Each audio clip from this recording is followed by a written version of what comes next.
네, 4인 4색 투자 인사이트 시간입니다. 오늘은 ETF에서 다뤄볼 예정인데요. KB자산운용 ETF 상품팀의 이수진 팀장 도움 말씀 주시겠습니다. 어서 오십시오. 안녕하세요.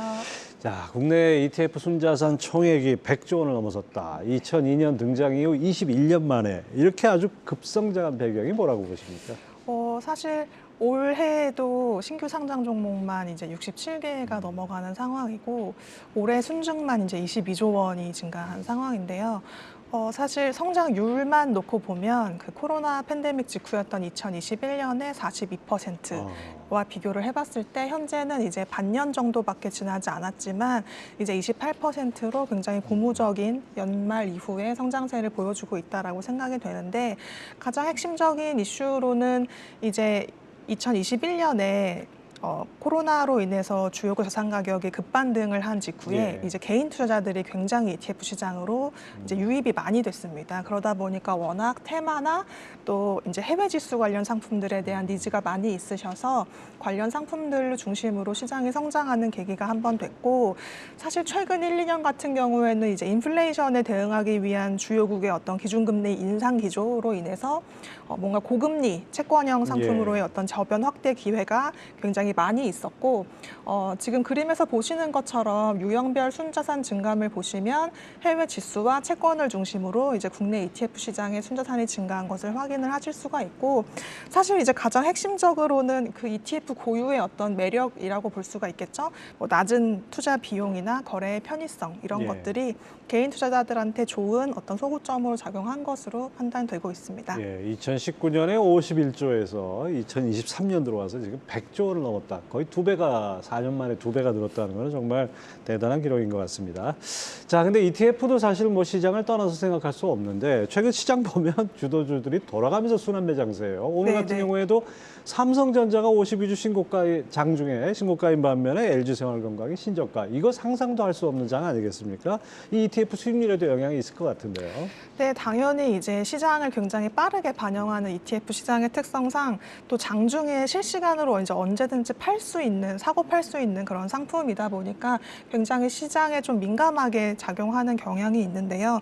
물론 이제 연초 이후에 여러 가지 개별 종목들 그리고 IT나 뭐 반도체, 2차 전지 이런 섹터들이 시장을 주도하는 모습을 보였지만 한번 생각을 해보시면 한 주간 수익률 기준으로 봤을 때는 뭐 유가가 움직이면 원자재나 뭐 친환경 ETF가 갑자기 확 움직인다라든지 뭐 최근에 뭐 정치적인 이슈나 이런 지정학적 리스크 때문에 뭐 방산이나 케인 컨텐츠 관련 ETF들이 또 강세를 보인다든지 굉장히 좀 재미있는 테마들이 돌아가면서 움직이는 모습을 보였기 때문에 국내 ETF 시장의 어떤 시장을 반영하는 영향력 이런 것들은 점점 더 확대될 수밖에 없다라고 생각을 하고 있습니다.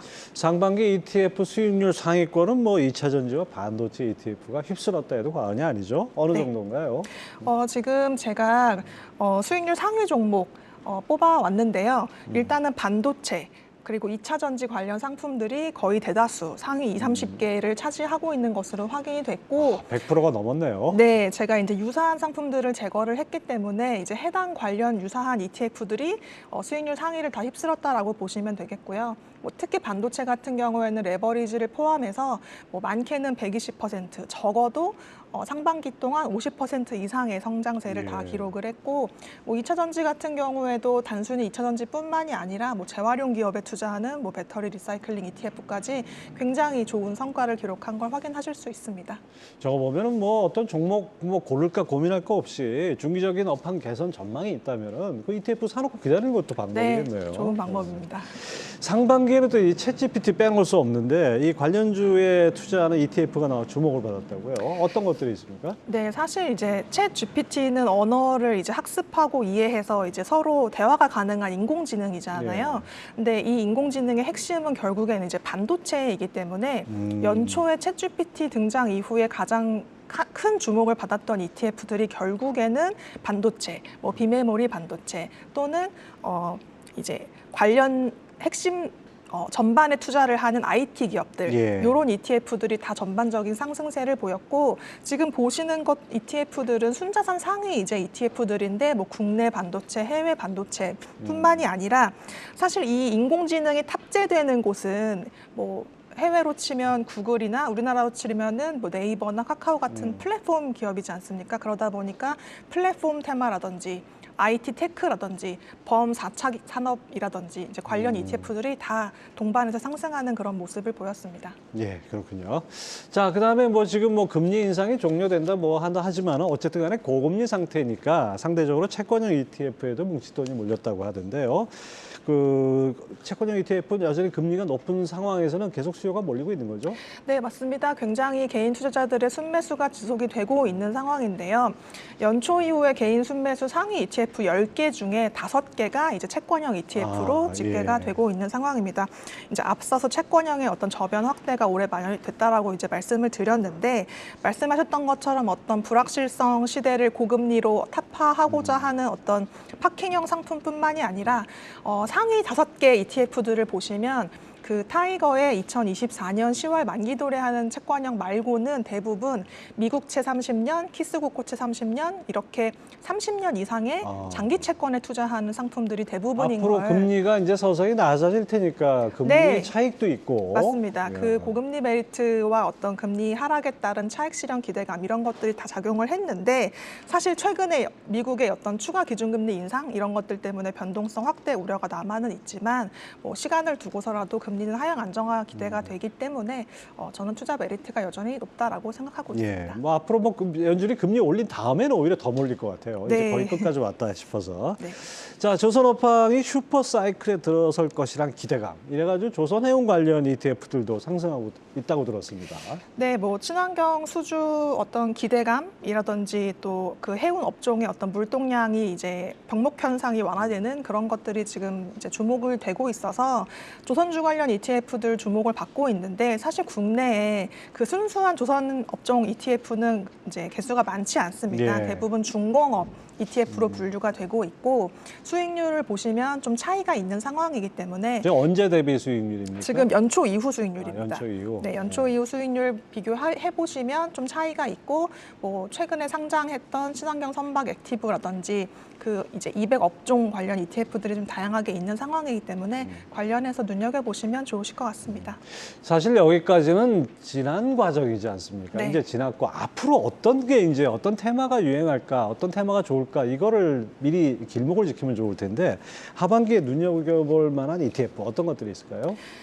사실 올해를 시장의 가장 큰 화두였던 미국의 어떤 통화 정책을 예. 둘러싼 불확실성이나 경기 둔화 리스크는 사실 올해 하반기까지 저는 계속될 이슈라고 생각을 하고 있습니다. 이제 더군다나 상반기 시장에 좀 많이 오른 측면이 있고 특정 테마나 이런 것들 위주로 돌아갔었던 상황이기 때문에 사실 투자자 여러분들 입장에서는 포트폴리오를 안정화시킬 수 있는 어떤 중립적인 장치가 저는 좀 반드시 필요하다라고 생각을 예. 하고 있습니다.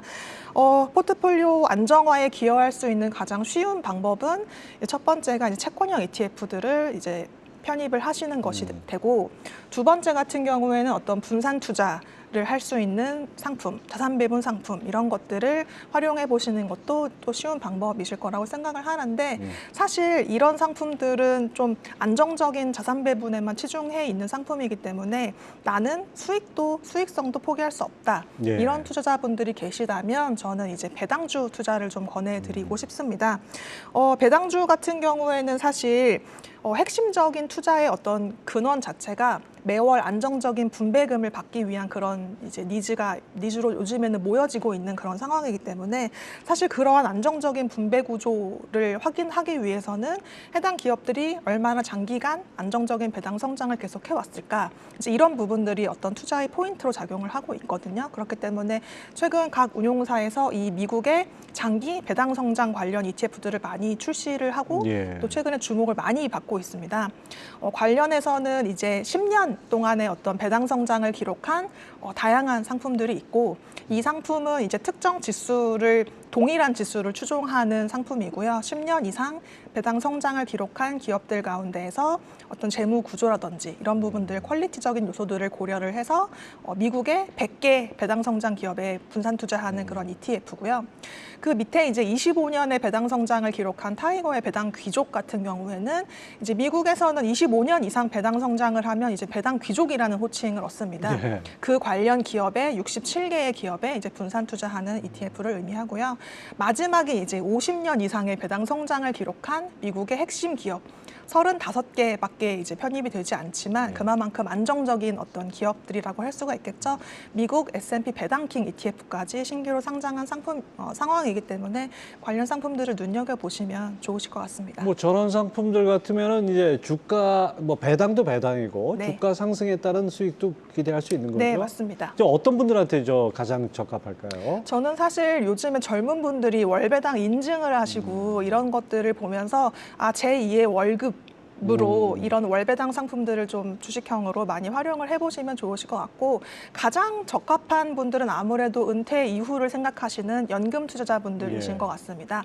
안정적으로 뭐 원금을 보존해주는 그런 기능은 없지만 어쨌든 안정적인 기업에 투자함으로써 성장성과 어떤 배당 성장 이런 두 마리 토끼를 잡을 수 있는 그런 상품이기 때문에 저는 관심 가져보시면 만약에 좋으실 주가가 것 같습니다. 빠질 경우에 장이 약세장으로 바뀌면서 주가가 확 빠질 경우에는 어떻게 됩니까? 그냥 배당은 그대로 들어오는 거죠? 네, 배당은 거의 다 들어온다라고 보실 수가 있고 특히 앞서서 제가 말씀드렸던 그 50년 이상의 배당 성장 기업들 같은 경우에는 오일 쇼크, 73년의 오일 쇼크나 00년의 닷컴 버블이나 2008년 금융위기나 이런 시기에도 변함없이 배당을 성장해왔던 그런 기업들이기 때문에 이를테면 어떤 기업들입니까? 뭐 코카콜라 같은 네, 데요? 코카콜라, 존슨앤존슨, 뭐 P&G 뭐 이런 종목들이 대부분 들어 있습니다. 워런 버핏도 좋아할 만한 종목이네요. 맞습니다. 예.